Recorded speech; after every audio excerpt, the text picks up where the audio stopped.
5 o'clock on December 16th. I'd like to call to order the Wausau Board of Education Education Operations Committee meeting. The first thing on the agenda, well actually number 2, is to approve the minutes. So I am seeking a motion to approve the minutes of November 25th. So moved. Second. All in favor? Aye. Opposed? Abstentions? Motion carries. Next, agenda item number 3, public and student comment.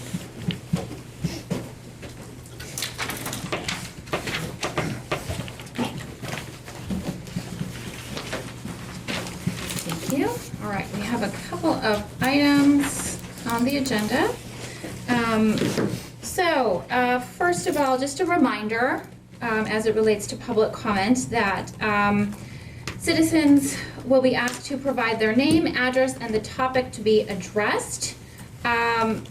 Group affiliation if appropriate. Comment shall be limited to no more than 5 minutes. Speakers shall direct all comments to the board and not to staff or other participants. Public comments identifying specific personnel or students by name are not appropriate subjects for presentation to the school board and should be referred to the superintendent's office. Speakers bear the personal risk if anything they say during the public comment period is defamatory, slanderous, or otherwise harmful to another individual. And I'll ask that public speakers speak at the podium. Sorry about the angle there, could maybe turn it, but Clerk Peck will hold up the minutes. She'll indicate when it's 2.5 minutes, 30 seconds in time. So we have 2 speakers tonight. The first, John Mossens, please.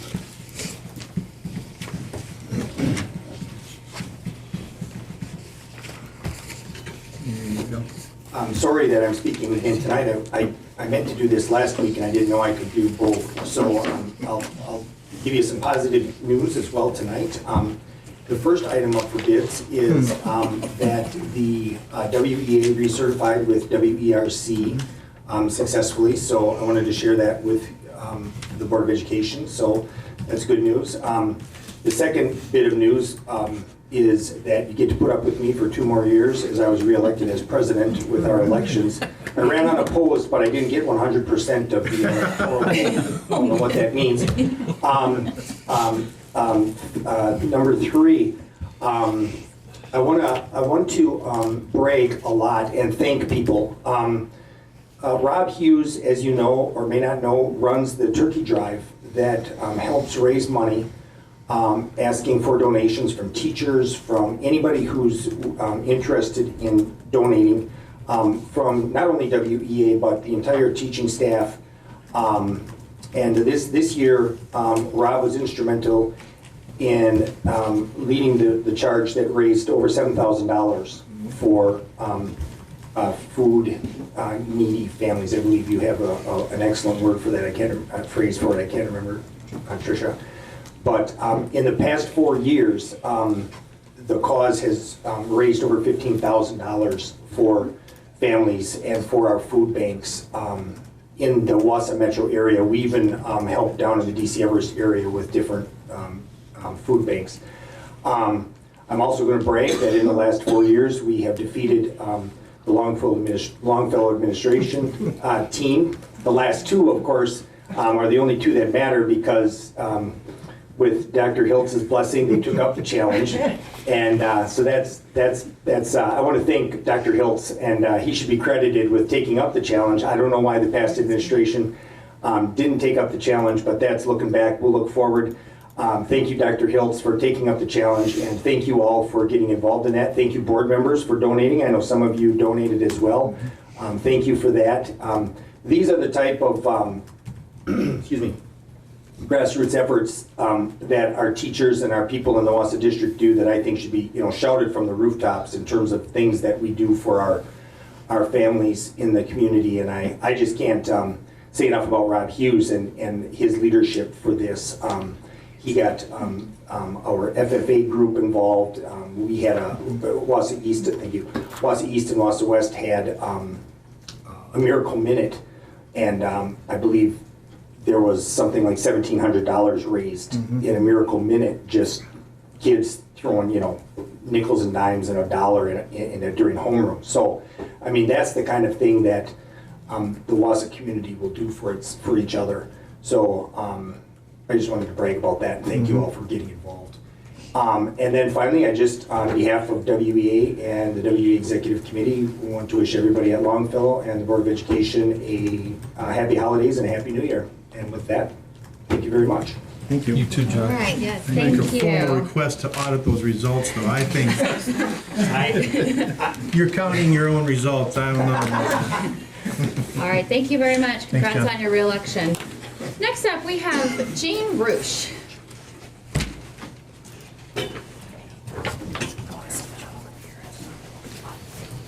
Jane Bruce, 4522 Forest Valley Road. It's been 21 years since the Columbine shooting and 7 since Sandy Hook. Our legislatures have made it clear that they will not act responsibly to curb the crisis. We are left to cobble together what we can to keep our students safe. We experiment hoping that the actions we take don't do more harm than good. Recently, Wisconsin Rapids sent out a joint letter from the school district and law enforcement as a proactive response to the recent rash of threats and events. I believe we should follow their lead with a couple of improvements. First, it would be better if the district and law enforcement would send separate letters. As schools and law enforcement are two very different entities with different goals. Schools teach students to act intrinsically, to make good decisions, and law enforcement is an extrinsic force on behavior. Secondly, small groups should be created in our middle and high schools where students and teachers, guidance, and other staff discuss the different reasons these events happen and the ramifications of such actions. Perhaps even allowing students to request which school employee they feel comfortable having this discussion with. It could be done over time so that if a few teachers or staff members are favored over others, we can accommodate all the requests. The board has determined intent makes no difference, and we will expel any student who creates havoc in this manner, no matter the intended or actual outcome. We as a society don't know the long-term effect that expulsion has on our former students, but common sense and my life experience tells me expulsion makes it more likely, makes it more likely that a child expelled will spend some time in prison and without an education become a burden to society rather than an asset. The closest thing I could find to indicating what happens to expelled students is an article from 2015 discussing the school-to-prison pipeline. In this country, we don't study what we don't want to know the answers to. We need to make it clear that the board doesn't distinguish between the myriad of reasons students make threats, ranging from a true threat that is intended to be followed through with violence and a student who stupidly makes the threat when the only goal is to not go to school the next day. Nor will the board make a distinction between the student who brings a weapon for self-protection because of unrelenting bullying, where the student, rightly or wrongly, perceives the district has failed to protect them, and a student who, for whatever reason, is bent on a killing spree. Science tells us that the cause and effect reasoning is the last part of the brain to develop, and it often isn't complete until the person is 25 years old. Sadly, we, as a society, elevate children to adulthood when it's convenient to our wants and needs. Okay, thank you. Was there anybody else who had wanted to speak at public comment, but we pulled the sheet away? No? Okay, just want to make sure. All right. Okay, on to the next agenda item. We are at number 4. This is the WASB Delegate Assembly Resolutions. And so next month is the annual convention. I know I'm attending, Jane, Lee, not sure anybody else. Jim will be there, Teresa. So we're going to have a lot of Wausau presence at this convention, which will be great. And 17 resolutions will be voted on, and they were circulated so that basically any resolutions that you don't think we as a board should support is what we could address tonight. If we support it, doesn't really seem to be any need to discuss it. And then Lee will be able to take our support whether we vote for something or against it. But if we don't address it, then we support it. Okay, were there any that you'd like to call out? Well, I want to talk about the meal shaming one. Okay. I'm certainly 100% in favor of the resolution in terms of not shaming anybody around the meal thing.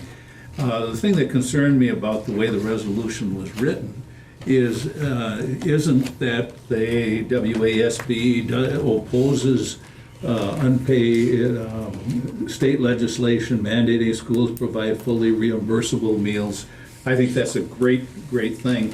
What I am concerned about, though, is the later part of the way the resolution was written, which seems to imply that that there's a free lunch if we can manage to get it through state funding or through federal funding. That's still getting money from the taxpayer that's going to end up paying and taking the responsibility out of the individual person. So that I had some concern about the resolution only in that regard.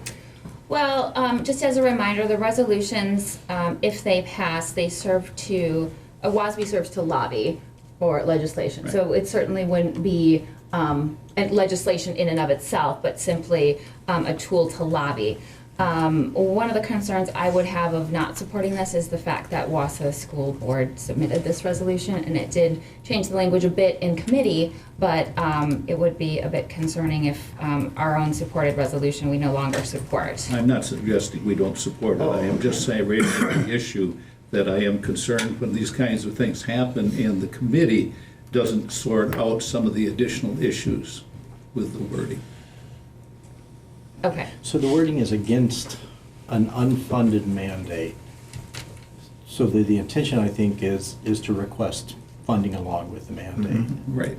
And you're in favor of that?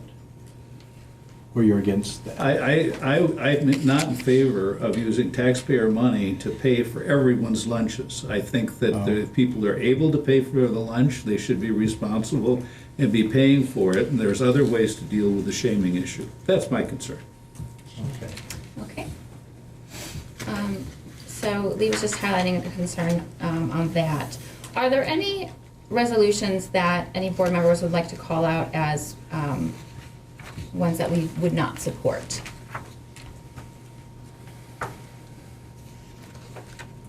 And just for note, I have a similar issue with the social work one. Okay.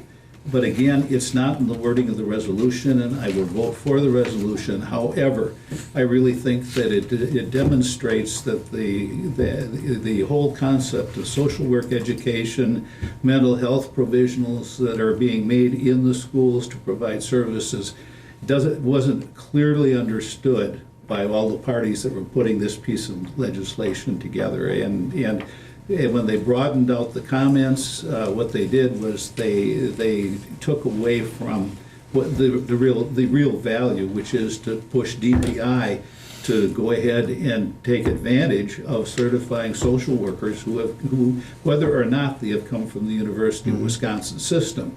In addition to the way the resolution is worded, it talks about counselors and other mental health professionals, and then it goes ahead and doesn't particularly address those, where we already have the consortium working with in the Wausau School District, and it's doing a great job, and it isn't covered, and that isn't restricted by DPI. So I think it's the fact that the committee goes ahead and makes some of these presentations without fully understanding the ramifications of what's going on.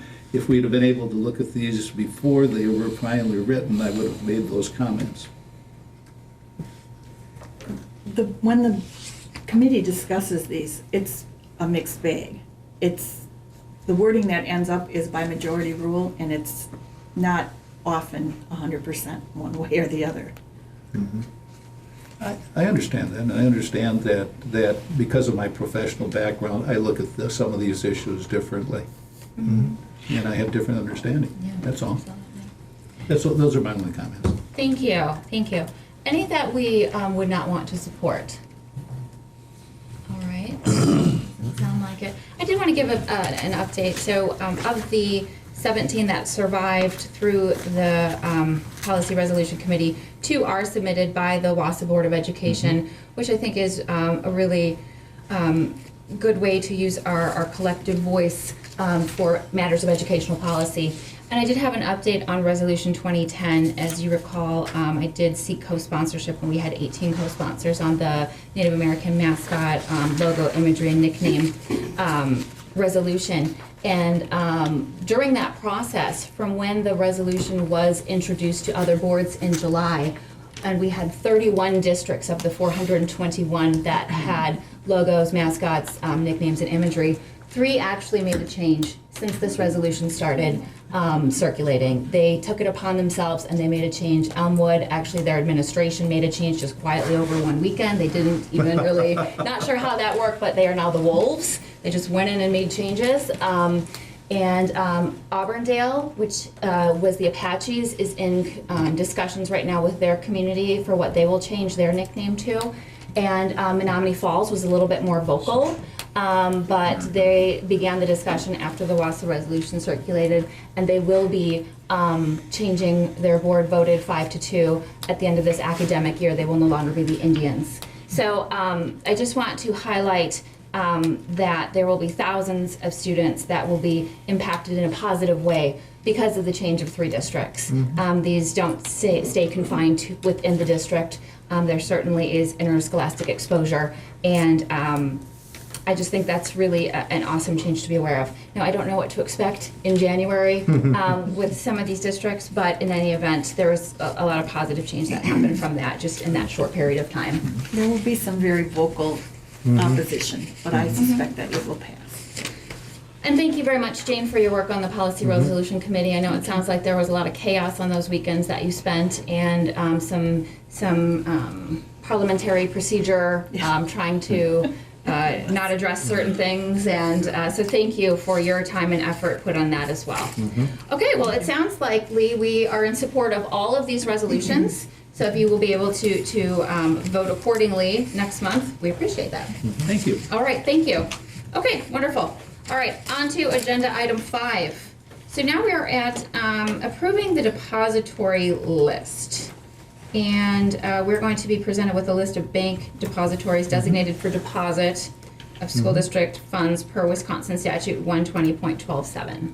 And Noel Tortson's gonna present tonight in Okay. place of Bob Tess. Periodically, the business office looks to update the list of depositories where the district can invest funds. And at this time, the changes to the list would be the additions of Abbey Bank in Wausau and Old National Bank in Stevens Point, and a name change from River Valley to Incredible Bank in Wausau. And I can take any questions about these or how we invest funds. Just curious, no, why was Abbey and Old National not on the list before? Is there some change? They that took just place? haven't requested to be on the list. Oh, I see, that's the difference. So they want to Okay. be on the list. We send out RFPs for investments to all local banks in the village. Anybody who's outside that requests to be on the RFP list. All right, any other questions? Okay, then I'm seeking a motion, be it resolved by the school board of the Wausau School District that the presented list of banks are hereby designated as public depositories for funds of the Wausau School District. So moved. Second. All in favor? Aye. Opposed? Abstentions? Motion carries. All right, thank you, Noel. All right, on to the next agenda item. We have a whole child, whole Wausau short cycle report. This is the attendance goal report, and it looks like we have a number of administrators who will be presenting on this tonight. And I'll begin. So good evening. Thank you all for the opportunity to give you an update on what represents the third goal in the achievement strand of our strategic plan. So as we worked collaboratively with the team of approximately, there were 25 teachers and administrators that made up the team that developed the 4 achievement goals. And as we looked at developing these goals and action steps that would be supported here at the district level and of course back at buildings, the team was really keenly aware of the need to address all factors that potentially impact learning, achievement, and success for kids. So we have several goals that are kind of intricately connected that certainly get at effective instruction and instructional practice. But we also, it wasn't lost on us that we needed to also be looking at the factor of attendance. as a factor that certainly contributes to a child's ability to be able to succeed and achieve. So the team developed the goal that you see here. By the end of the 22-23 school year, all students in subgroups, including students of color, economically disadvantaged, and students with disabilities, identified through the ESSA accountability report, will be in attendance at least 92% of all school days, as evidenced by our district attendance documentation. And a little bit of funny, not funny, on the heels of everyone saying that you'd like to not have acronyms, we put one in there and didn't tell you what it was. So I'll tell you what that is now, our bad.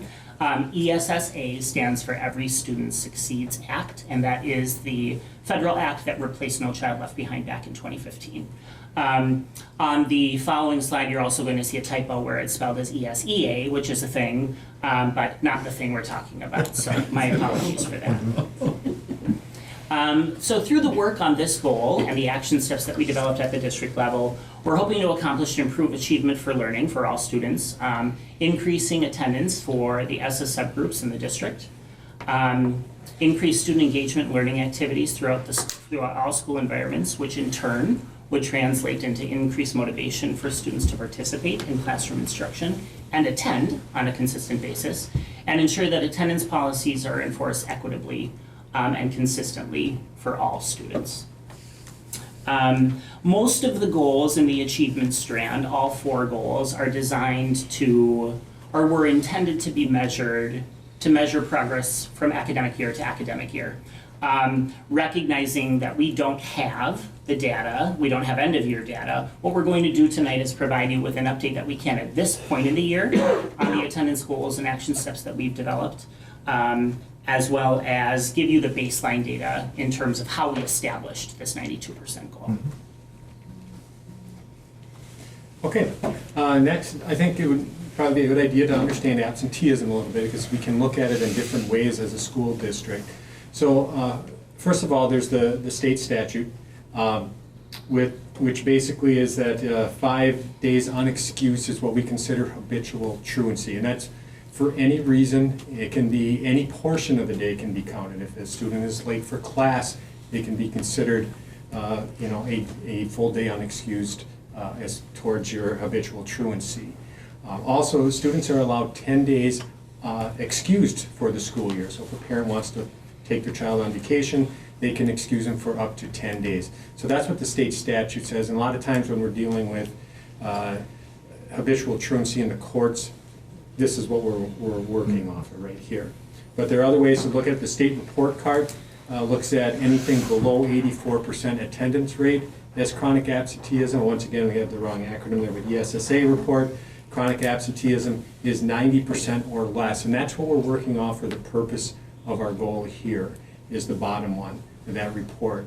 And if you remember right, we set the goal at 92%, so a little bit above what the ESSA report is saying should be chronic absenteeism. So on to the next slide, what's going well.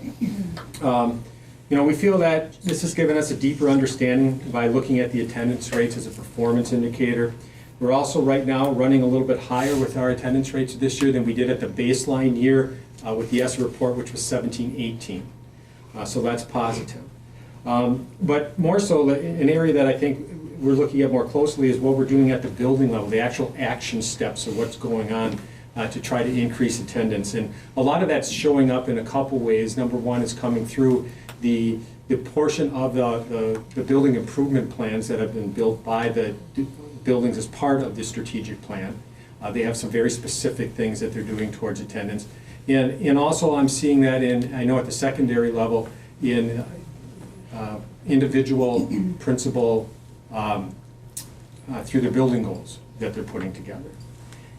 In particular, some of the things specifically that are going on, we're trying to develop better community partnerships through social services. Obviously, they play a big important role in attendance rates. We're also looking at working with the court system, the DA, the judges, what could we do, and working collaboratively together, and the police department as well. We're also looking at, some of the schools are making site visits early on, trying to get involved to see what's going on with the student, to try to kind of nip it before it gets to be chronic absenteeism. They're also working on the other end of giving recognition to students who are attending, and they're looking at Also the social emotional part of this and early intervention and trying to get to, through trauma-informed practices, things like that, trying to reach out to those students well in advance to try to stop the absenteeism before it, gets to be chronic. So what I'd like to do is share with you some of our current status and the data, or the multiple measures of data that we started to analyze to set this goal. The data that you see on this slide is actually part of our district report card, which is provided by the Department of Public Instruction of the state of Wisconsin. So I draw your attention again to the definition as provided by the DTPI. Absenteeism rate in particular is the percent of students who are chronically absent less than 84% of the time. In our district, if we were to quantify that, that means a student who is particularly gone for approximately 28 days of instruction throughout an entire school year. So to kind of put that into context for you. The actual goal under absenteeism rate is set by the state, and that's less than 13%. We celebrate as a district our one-year district rate out of the 2017-18 data, which is the data that we're currently working with, is about 4%. This is approximately 300 students. So although we celebrate, we have a goal of 13% and we are at around 4%, we still know that we have to get to the core, the root of the factors of why do we have approximately 300 students who are absent approximately those 28 days. The 3-year rolling average at about 3.5%. And then dropout rate, which is also part of the indicators of on-track and post-secondary readiness. Again, another category as stated on the district report card by the Department of Public Instruction. Again, here we feel we're doing well, but we want to continue to increase that as also. Points deducted, that's when we take a look at our district report card as presented by the state of Wisconsin. If we were above the goal or what's set by the state, then potentially we could be losing what they would consider up to 5 points off of that district report card, which would indicate that that would be a significant concern and we would be having other conversations with the Department of Public Instruction. So again, this just takes the data and drills it down a little bit further. Again, we're looking at the 17-18 attendance score on the district or the Wausau School District report card as presented by the Department of Public Instruction. Our score was 37.4 out of a possible 40, which is actually a more positive score than the state average, which was, to share with you, 36.6 out of 40. So again, we celebrate, but we're not to that 100% yet. If we look at a group of all students with our enrollment, the number of days they attended and possible days, our rate is around 95%. But then there's a category of students, Black students, where we had enrollment of approximately 211 students to be exact. Their rate was a bit lower, so we're now analyzing and looking into that data at the school or the site level to identify what factors might be impacting their attendance rate at a school.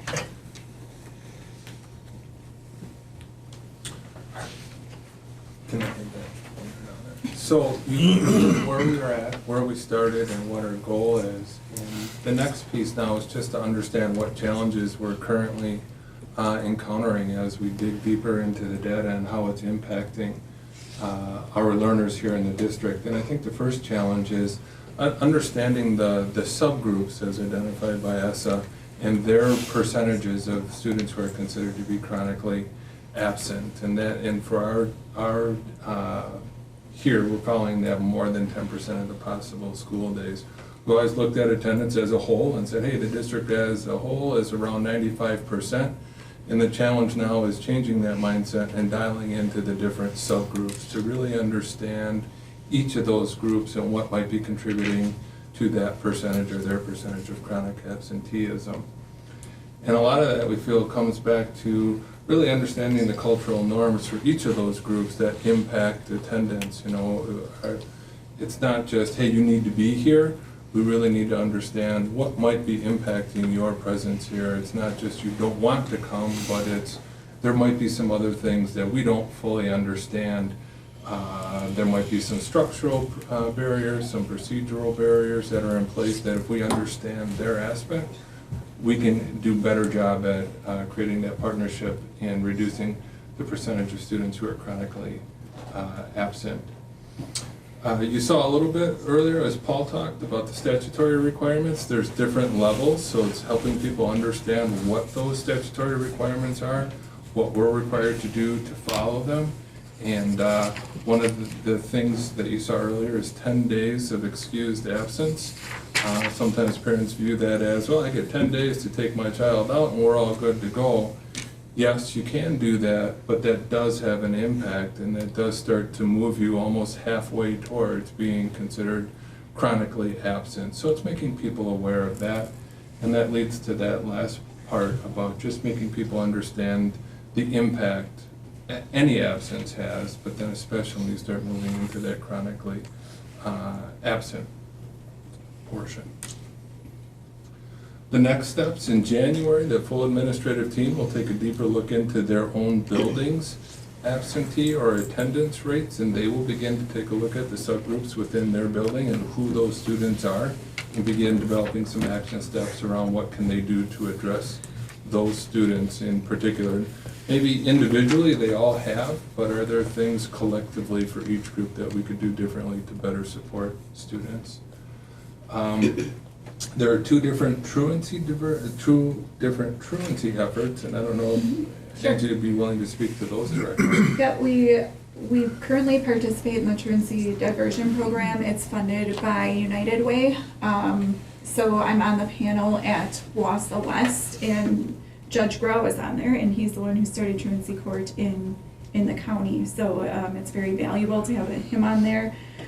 And really what it is a panel before we would take a child to truancy court. So it's trying to prevent that piece of taking them to truancy court. It's very enlightening and informative. We not only talk about truancy because we understand that truancy is really just a product of other things happening. It's not the main issue. So we've gotten counseling for students through that diversion program. We found out information about students' lives that we can help them with through that program. We've talked to them about their grades and what we can do to support them more at school. So it's really, we talk about truancy, but that really ends up not being the main focus of that group. We would love to get another one going at East. It's time intensive.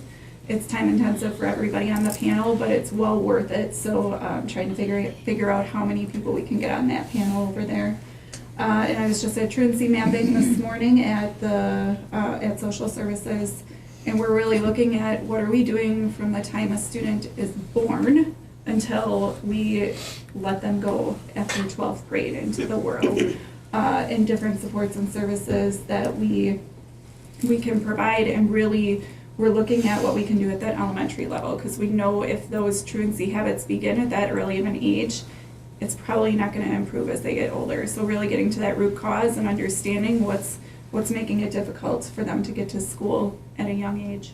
Angie, just a question on the truancy court at West. Is that just held at West, or is it just for West students? It's just for West students. Oh, okay. Well, so then we would like to do an East side and a West side. I don't know how it was determined that Wausau West, that was before my time, but Everest does it in Wausau West. And Okay. we would now like to bring it to Wausau East, but we don't get funds from United Way for that. Okay, so what does it look like differently for a West student versus an East student? If other things look the same, like the Sure. same amount of days of truancy, what does the process look So like? I think on both sides of the river, they do like a level 3 meeting, which is where they would bring the parents in and wrap around supports for that family and that child. That looks the same on both sides. What United Way has provided us on the west side is they pay for some ISS and report centers. So like we can have a student go to report center every Monday through Thursday for this many days from 3 to 5:30 to get help with homework. Or they will pay for counseling if parents don't have money for counseling, those types of things. But again, that's grant funded. Now we need to figure out how we can get that on East Side as well. Right, it would be really. What's the difference in rates then? Consistency. Like for East versus West, what's the good impact if question. you normalize So- the data? Yeah, so this is only our second year doing it at West.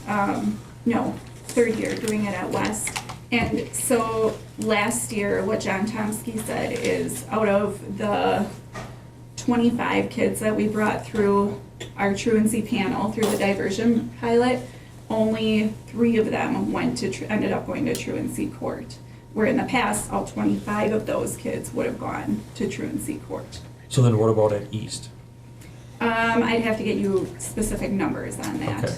And I guess where I'm going with it, which may be considered a little bit backwards, when I look at the results of 90-some%, right, 94.9% attendance rate, the rolling 3-year average, I think, is 3.1%, 3.5%. When you say that it's time intensive and labor intensive, my head goes to, okay, this is a goal that is being really knocked out of the park due to everybody's actions today, yesterday, whatever on this. At what point do you take your foot off of this gas and apply it somewhere else? Because you're really, I mean, I just question how much time and money and effort do you throw at this when we're beating the goal and focus on other ones where we're very short of a goal. So we aren't beating the goal yet. The 92% is for each subgroup as well. So we have some subgroups that are attending below the 92%. Am I correct? Yeah, there's a few that are slightly below that. Yeah. So Okay, that's I missed that. I'm sorry. No, that's okay. And so that's so we're doing well. We've got to support some of our more marginalized youth to get their attendance rates up, which then obviously leads to improved achievement, which is obviously the purpose of the entire strand. So how we're measured then from the state is on our entire student population, or are we measured on individual subgroups as well? Both. The state report card, I believe, takes a look at it holistically. The HESA report, which Yeah. is a different standard and a slightly higher, it's at the 90%. They measure by subgroup, so all of your subgroups need to be exceeding. So you could be dinged, for a better term, on one subgroup versus Okay. the others. Pat, the 4 identified subgroups in ESSA are minorities, students with disabilities, EL, Poverty. and socioeconomically disadvantaged. Okay. So those are the 4 identified. So then we subgroups. have our results on those 4, and our programs are designed at whatever group or groups of those are below the target. Okay, so Do- ethnic racial minorities are subdivided further in the Yes. minority group. Do we have more specific data about homeless students? I mean, I see economically disadvantaged, but that is a massive distinction of where one could lie with that. And it seems like we have students that are homeless and attendance, I don't really see any specifics about those students in this report. Is there information available? We can get that. So we have 114 homeless students. I checked on that number. I was close. Yeah. And so we do provide transportation for those students, which I think, probably makes it easier for some of those students to Sure. get to school. I can get specific information on that if you would like that. Well, the other question I have too, is this something that is more prominent in specific grades? I mean, is it that we have more high school students that are truant, or is it elementary students that they don't have a way to get to school versus maybe the Yeah. high school student who's skipping school? So that was really the big focus of that truancy mapping this morning. So that was all of the county school districts and then social services and some different entities talking about that. And I think really what our direction is going to be is focusing on elementary, because we know that's where those habits are built, whether it's with the parents and then the students when they get older. But focusing on putting that intensive support in the household when the children are younger to create that routine for them every morning and get them to school. That's where we see a lot of that lacking. We do have a lot of transportation issues come up as well when we're talking to elementary families. And And I could just add another piece of data in that area as well. So I took the liberty to take a look at all of our individual school report cards offered by the Department of Public Instruction. And that includes elementary, middle, and high, as well as our alternative schools. And the overall score range was between 74.5 and 76.8. So there was really not a big discrepancy whether you were in elementary or middle or a high, because I was interested in that as well. But we see some differentiation, not necessarily. So good question, and I took that opportunity to take a look. Yeah, I would just support that, and I thought the same thing. So when I first started filtering the results, it was K-12. It came to 1%, I thought, well, it must be higher if I go 6-12. So filtered it out 6-12, and they were very close, if not identical. There isn't a whole lot of variance between the When we're trying to understand cultural norms, where do they go for that kind of information? Well, I think that's a great lead-in to that fourth bullet point there. I think one of the things that we want to do, I don't think I know, is we want to sit down and talk to the kids, to the learners, and get their perspective on it.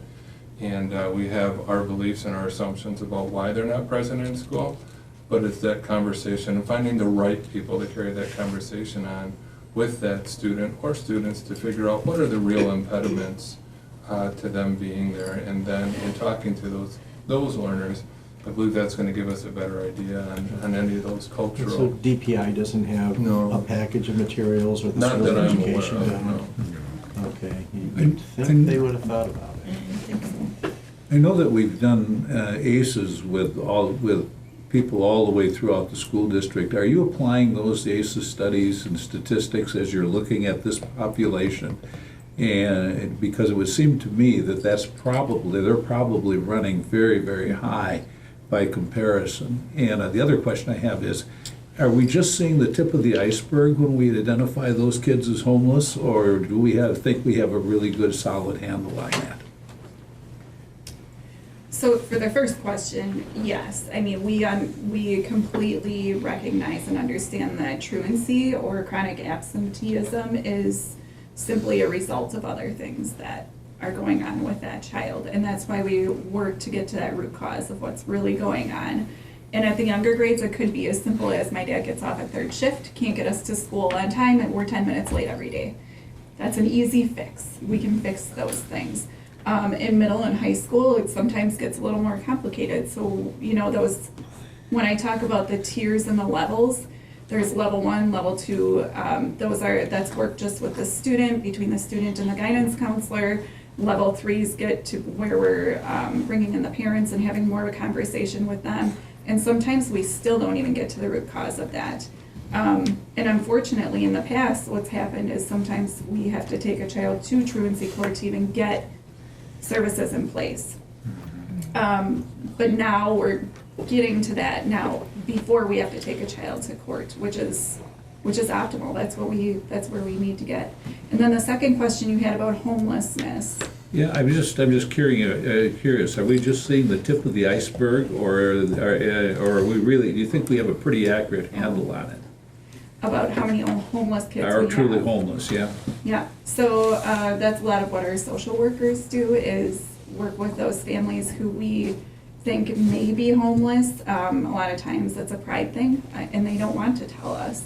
Sometimes they're worried that their children will get taken away if they tell us that they're homeless. And we do a lot to dispel that and to make them understand that we only want to help and that we have supports that we can put in place for them.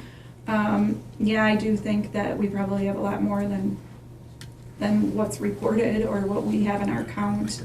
And that's homeless families are a lot of times doubled up. It doesn't mean that they're living in their car or under a bridge. It means that they maybe don't sleep in the same place every night, or they're living with another family. And I think a lot of times parents don't understand that either. You're doing a very nice job in explaining the whole process with attendance, because that can become a real nightmare. And if you don't keep on top of that, any of these subgroups can take and deduct 5 points, sometimes even 10 points, which then kills your report card. And then unfortunately, all the good things that we're doing no longer looks like the good things, because that one aspect, that subgroup may have slipped by, and you lose the credibility to the community. So you're doing a very nice job in keeping us abreast of what's going on, and we appreciate that. Just one clarification too. The 5 unexcused days actually goes by semester. So that's one you should, it starts over at the semester, and then you get another 5 unexcused days. So the last piece, and it really echoes Mr. Boucher's statements there, we really want to stay on top of attendance, because the other 3 achievement goals are directly impacted by the availability of our students. So we really want to understand that and the impact of those groups to make sure that we're best positioning our learners to hit the goals in the other 3 achievement areas. And that's it. If you have any additional questions about the attendance goal for any of us. Okay, great, thank you. That was very informative. Appreciate it. All right, agenda item 7, online enrollment. John? Okay, so for about the last year and a half, we've been talking about online enrollment and doing some exploration with Infinite Campus. And I know recently Pat had asked some questions about where we were at in the process. Recently, we had the opportunity to review Infinite Campus's online enrollment process with administrators from all three levels, admin assistants from all three levels, as well as central office. They really endorsed and liked the product from Infinite Campus. We brought it back to all of the admin assistants who echoed that. And so our review of that process with the most affected subgroups here in the district was highly endorsed. So you might be saying, what does that mean? It means we're going to move forward. I want to keep you in the loop on it with online enrollment and registration here in the district. So I think the best thing to do is to understand what our current process is and why this will help us with our relationships with our parents as well as our data and the accuracy. So initially, Amy and her department have worked very hard to really streamline the process, and they've created these folders and revised the forms and made them as friendly as they possibly can be. But it's still very paper bound, and it's very time bound and physical location bound. Only way for a parent, there are some forms available online. A parent has to show up at one of our sites to predominantly get the packet, which means they need to come between 8 and 4 or 7:30 and 4 to receive it. So it really requires a face-to-face meeting in most cases to start the process. Because our summer and school hours vary, that means in the school year, you can go to any school site and get an enrollment packet as well as here. If it's summer, well then you can only go to summer school sites or come to Longfellow. So we frequently will have parents show up at, say, Franklin, where there isn't a summer school program and that building's closed and they can't get a packet. So then they have to come down here and get it. Part of that is the parent gets the packet, they fill it all out, they turn it back into Vicki Carroll here in the summer or one of the admin assistants who hand enters all of that information back in. So now we're deciphering handwriting and reading, and we're re-entering data, and you know when you're re-entering data, you're increasing the risk that something's inaccurate. And then we have to manually data verify that we're not duplicating an enrollment, we're not duplicating an address or a household. So if I have students that go to Franklin, Horseman, and East, they'll turn in 3 enrollment packets, and each person starts entering the information relevant to that student, and the households will begin to populate and fill that way. So we've taken this process about as far as we can go in making conveniences for parents. So you might be saying why and what are some of the benefits? I think first and foremost, I believe it's going to really enhance relationships with parents. So the first time that you meet, you have the opportunity to have all of this paperwork and information out of the way, and it really is a, hey, I submitted my application, can you show me around school? Let's have a conversation about where we're at, instead of, I'd like to enroll, oh, glad you're here, can you fill this packet out, and then we'll get started. So we have the opportunity to take that out of the way and start with that relationship. It's accessible, so we can have it online, it's available 24/7, can totally fit a parent's needs for when they're available to get it. It's flexible in that we can make some different decisions based upon individual school sites and the needs and the questions that they may have. It creates a lot of accuracy. The parent is entering the information, we're verifying, but it only gets entered once. So it's going to save a lot of time. There is no, here's my forms, can you re-enter it for me? It's just there. It gives us a consistent process for parents. They always know where to go and when to get the forms and how they can get it. It's not dependent upon it's this way in the summer, this way in the school year. It will create many efficiencies for us, and it's very future focused on where we want to be and how we want to leverage available technologies. So with all that said, you might be wondering, how's that going to work? There's really 3 ways. The whole process can be online, so a parent could log in, get it, and access the whole thing there. If they're existing families, they would have an Infinite Campus parent portal. They could go there to get it. They could still, the third one, show up at a building and we would have a device or a kiosk that they could simply fill the paperwork out or the forms out there with assistance. And if somebody really wanted, we'd still have a paper copy and we could hand it off to them. So there's a lot of choice, and again, that flexibility for when they want to do it. Once that all gets submitted by the parent, nothing is done with it until someone in the district approves it. So just because I fill out the paperwork, it doesn't automatically enroll me in a school or create an enrollment record. Somebody's got to take it and review it and then give the approval. And then once that happens, it creates the household, and that data process flows through nicely for each individual person. The nice part about that is we can set up different notification levels. So when it says we determine the internal process, if it's a student with an IEP, it could generate a notification to Judy's department and say, hey, we just took an enrollment, be aware of this. If it's a student with an English second language, we can notify Shannon Charbonneau. We set up all the different notifications, and they can vary site by site, and it's an automatic. It's not relying on somebody to pick that up and think, I should call Judy on this one. It just happens automatically, and it happens instantaneously. So then once that's approved, the parent receives a notification, and then they can go visit that building, get the tour, make that face-to-face contact with the people that are there, and verify things. Talked a little bit more, it gives us the ability to take all those forms, the acceptable use policies, the release of data, handbooks, all of that can be put right into the online enrollment. And we have the ability for a parent to just kind of sign off on it all. They don't have to go through each one. They can give their acknowledgement there for it and take that out if we wanted. And they can, again, can be different from each site. It doesn't, so we can really customize it. It has built in some multi-language capabilities, will automatically translate.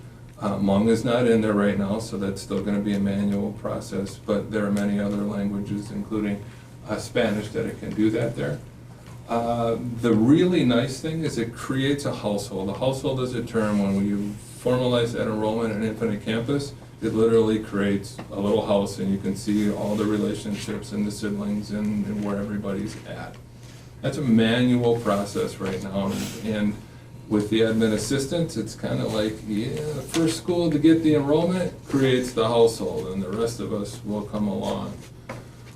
Once we verify it, it creates that and takes that off the administrative assistant's plate. And the really nice piece about it is it scans the entire student information system for any possible duplicates.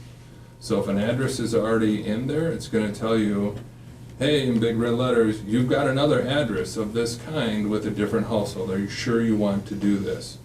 Or a common error is somebody will type in the word street, somebody will abbreviate it ST period. That's a manual check now.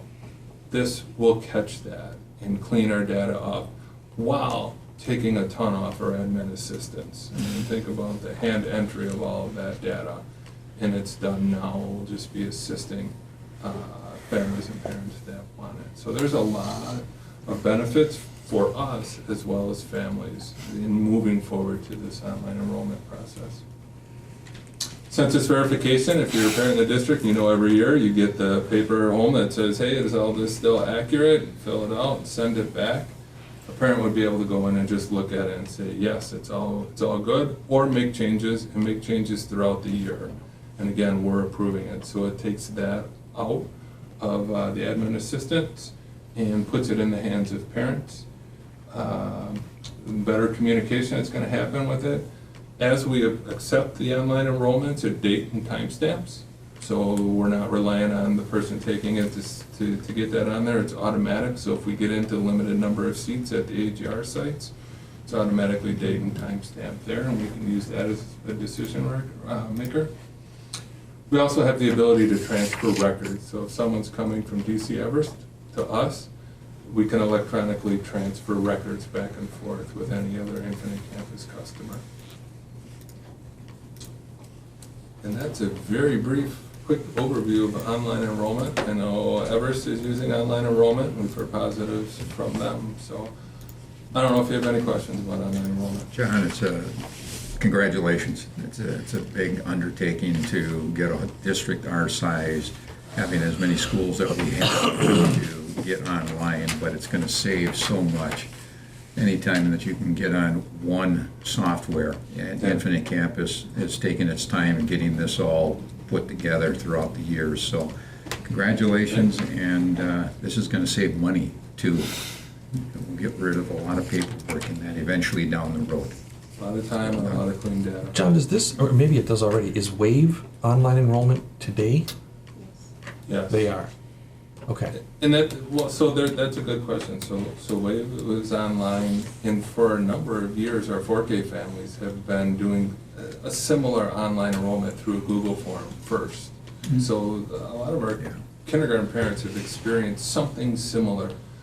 The one part in that is then Sarah Fisher, the admin assistant, would get all that in a spreadsheet, and she'd hand enter it in Infinite Campus, right? So this really removes that. So We went through that process. with WAVE being online right now, there's really nothing prohibiting us from advertising that opportunity, much like a rural virtual academy does. Correct. So we could be more extroverted, I guess, about, hey, we have this opportunity. You know, we have online enrollment for it, so even if you live in Spencer, you can enroll online and, That because, big billboard by John Yeah. Muir right, that right. advertises Wave. Yeah, we can do all of that. Okay, and then my only other question is, what about the rest, you mentioned like census verification, what about the rest of, it seems like, and I don't have a perfect example here, but when I go and register, let's say at John Muir, year after year, you fill out the same form, right? You get a medication verification form, you get a this preference form or whatever it is. Yep. Does Infinite Campus, does that application have the ability to enter or to allow for those kind of ad hoc forms? Yeah, we can put any kind of form or document in there and have people electronically acknowledge it. That's good. That's awesome. I mean, that would, I can't imagine the time that'll Yeah. save on parents too. I think so. It'll be very nice to move through. And then you So- can run reports. Mhm. Which kids don't have permission to go on field trips? Yeah. Yeah, Which there's kids another haven't one, turned in yes. their technology acceptable use? Yeah. There's a whole other reporting feature on our end to see And how what many if- are out there. what's the timeline for this? And we want to run do those. We, now that we're there and getting a positive response on it, I know it's not for action, but we'll engage, we've already engaged, Infinite Campus is just waiting for us. So we'll start the process of moving things through the spring, and we would hope to have it up and available for parents starting next school year. Oh, it's fantastic. So there'll be a little bit of trial and error. If we could get the first, maybe, I don't know, 25 to 30% to do it, it just grows from there. And it's not gonna be 100% right off the bat, but anything we can do will be positive. That's great. Well, the other thing is, it's really hard to keep student or parent contact information up to date, especially when you've got a couple of households. Did someone's email address change? Did their cell phone change? And giving parents the ability to go in and update that really helps, because you can use that tool to send out blasts to parents Yeah. so easily. So if there's something going on and you want everybody to get the same message, you can send something out pretty quickly and they've got it. Yeah, so there's a lot of benefits. One is exactly that. Once they get in and create it through online enrollment, then they then have their parent portal and they can set up their alerts for absences and grades and all of those things. I know oftentimes I was getting Thomas's grades before he got them, so it wasn't always working out for him. We collect data about where kids go for inclement weather, and if there's a gas leak and they have to be evacuated to another building. Can that be in here so that once the kids are evacuated, somebody can go in there and find out where they need to go? You can send out an email blast. We could, if we wanted to put, yes, we could put any form in here. It says, in the event of an evacuation, this would be this site. I think we would want to probably communicate that at the time it happens, because when I was at Franklin, our site was St. Michael's. Well, if something happens and we can't go to St. Michael's, we don't want that stated on the form, right? Oh, yeah, but what I'm talking about is once you've evacuated and wherever you end up, who's ever in charge can pull this up and say, this is where this child goes, this is who's Yes. supposed to pick them up. Yes. I'm sorry, I misunderstood Yeah, that. I Yes, wasn't we would clear. have all that. It's We do all now, good, but okay. this would be available. Okay, well, this increased efficiency will be spectacular, so thank you, John, for moving forward with that. Okay, next on the agenda, we have agenda item 8. This will be Angie and Judy with recommendations for open enrollment seat availability. All right, the regular education open enrollment availability considerations stay current every year, so we follow state statute with that. I'll go down to the summary where I see I have a typo and I talked about this school year. I'll have to change that to next school year. In 4K in kindergarten, we never know how much space availability we're going to have until that school year comes. So grade 1 is the only one in elementary where we will have a limit set, and that's at 18 seats. Grade 2 through 5, we won't have a limit set. Grades 6, 7, and 8, we will not be putting any open enrolled students at John Muir because of space availability there and our concerns with that. We'll have 2 in 6th grade at Man, 3 in 7th grade, and 2 in 8th grade. Then 9th through 12th, you can see it's 7, 6, 7, 6. And Montessori has a lottery in February, so that's by state statute as well. So we will not know until then how many seats we will have available. Angie, relative to Man, what's the concern there that we could only take on 7? Is it to keep the, I guess, the holistic value of their team structure or what? Yeah, and just looking at how many sections we have is really what we look at. And we try to make sure that we have room for move-ins. And it's just trying, you know, we have to look a year in advance to try to see how many we could fit there. That number changes.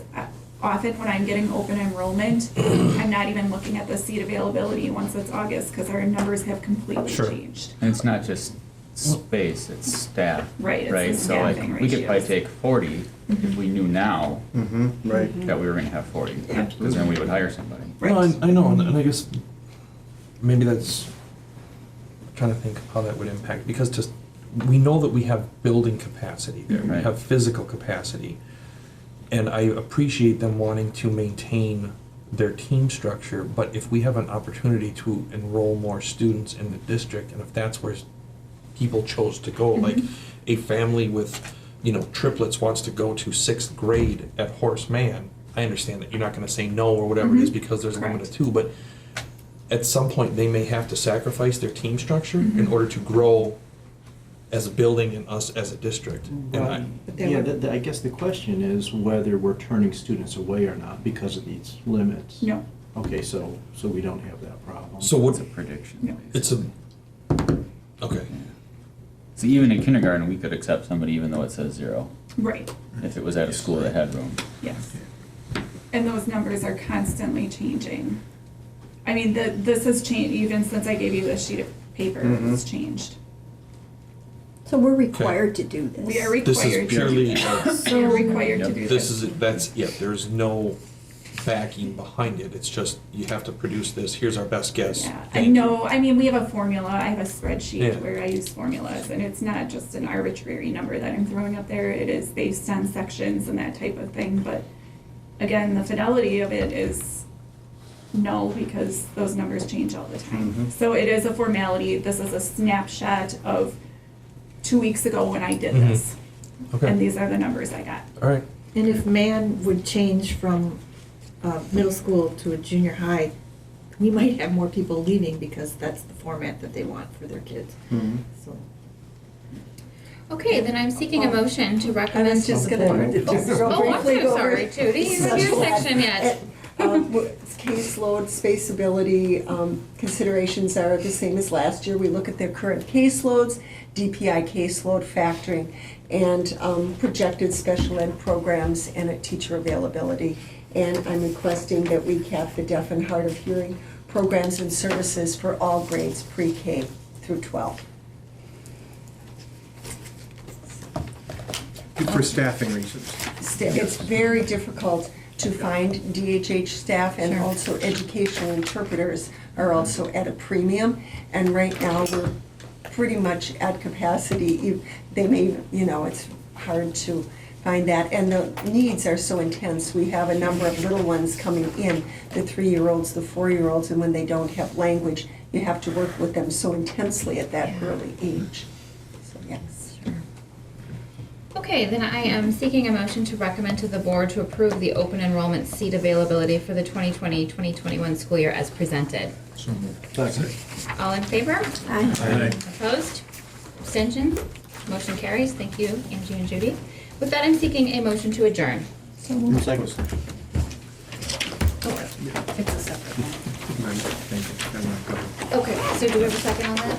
Okay, all in favor? Aye. Opposed? Abstentions?